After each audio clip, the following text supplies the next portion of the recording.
folks, it's the Creepy Kentuckian here with you from DEADPIT Radio. Today we have a fun one that we're taking a look at, and it's one that I've heard a lot of buzz about, but have not seen until this edition. I got this in recently from our good friends over at RLJE and Shudder.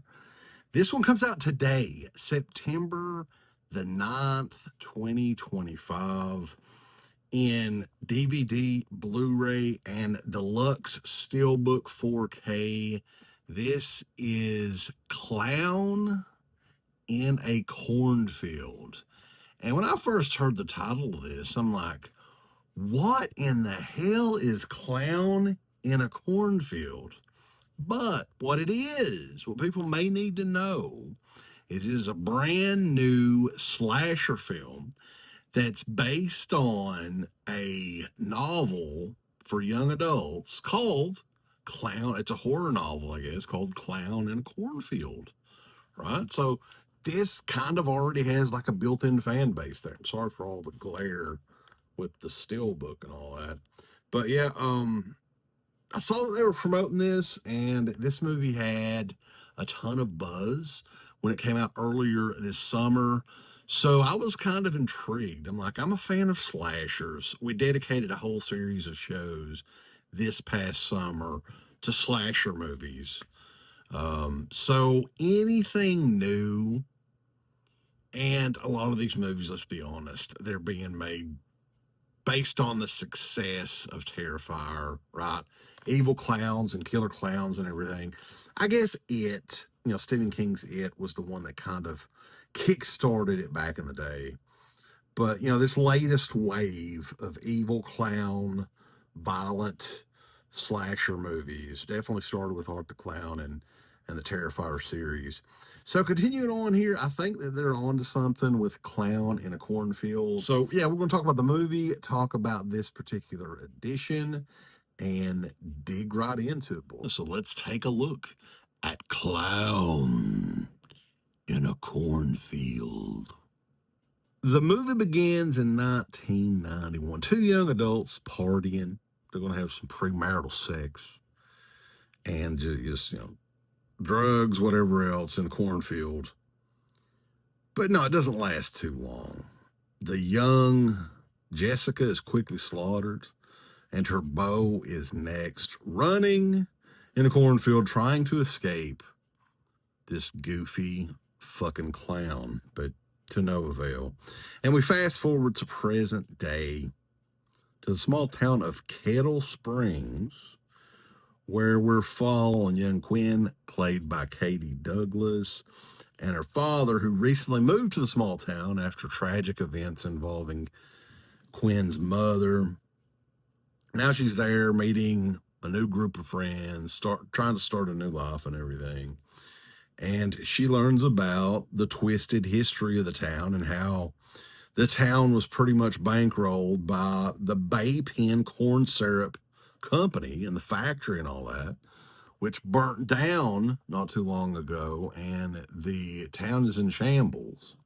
The Bay Pen corn syrup mascot is Friendo the Clown, and the kids of the town have they've tried to make viral videos. They're bored. There's not a whole lot to do in a small town, right?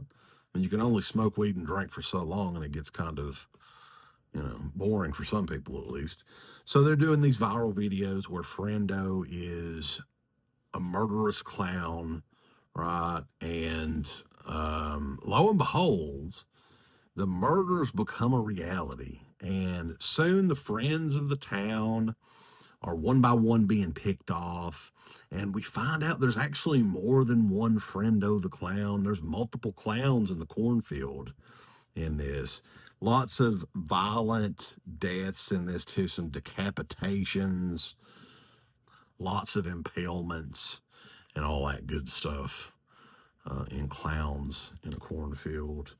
And now it's up to young Quinn and some of her friends to find out what they can find out, save the day, right? Before it's too damn late. There you go. I mean, it's there's nothing groundbreaking storyline-wise with Clown in a Cornfield. There's a lot of gruesome death scenes in this. Probably not as much as like a Terrifier, but I think it's enough to quench a lot of gorehounds' thirst in Clowns in a Cornfield. This movie was kind of a surprise. Like, I was a little bit surprised that I liked it as much as I did. Towards the end of the movie, probably the last 15, 20 minutes, it kind of falls off the rails a little bit when you find out what all's going on. It's a little bit predictable, to be honest with you. Interestingly enough, the director Eli Craig had a huge success about 15 years ago with Tucker and Dale versus Evil. It's another kind of a horror slasher dark comedy movie. Much like Clown in a Cornfield, the guy's very talented. The movie looks great and everything. It had $1 million budget. Hit the film festival circuit and it was picked up. It had a theatrical run where it made a worldwide gross of around $13 million to date. So I know a lot of people really, really enjoyed this. Now, this is a fun movie. I'm not saying it's a bad movie or anything, but yeah, I mean, it's kind of like this is a fun slasher, like once every 3 or 4 year watch, right? I mean, maybe some people will want to go back and rewatch it more than that, especially if you're big into the evil killer clown craze. That's all the bee's knees these days. But yeah, I mean, it's fine. I think it's a solid like 6 out of 10 movie. It's fun if you like slasher movies. It's a very well made movie. It would be a good one to watch on Halloween. I think it fits with that well. I didn't think the look of the clown, of Friendo the clown, is kind of like a little too generic. Like, it looks a little bit too Bozo the clown for me. I think that they could have done something a little bit more with the clown, but that's just nitpicking a little bit, I guess.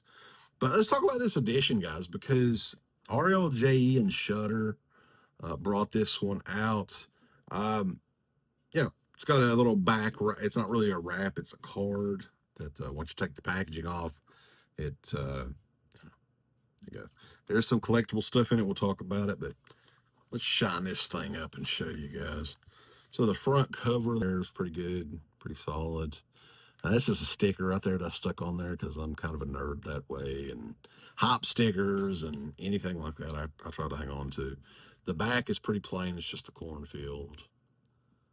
I know a lot of people are big into the Steelbook stuff. And this is a 2-disc edition. The Blu-ray and the 4K. You have them both in here.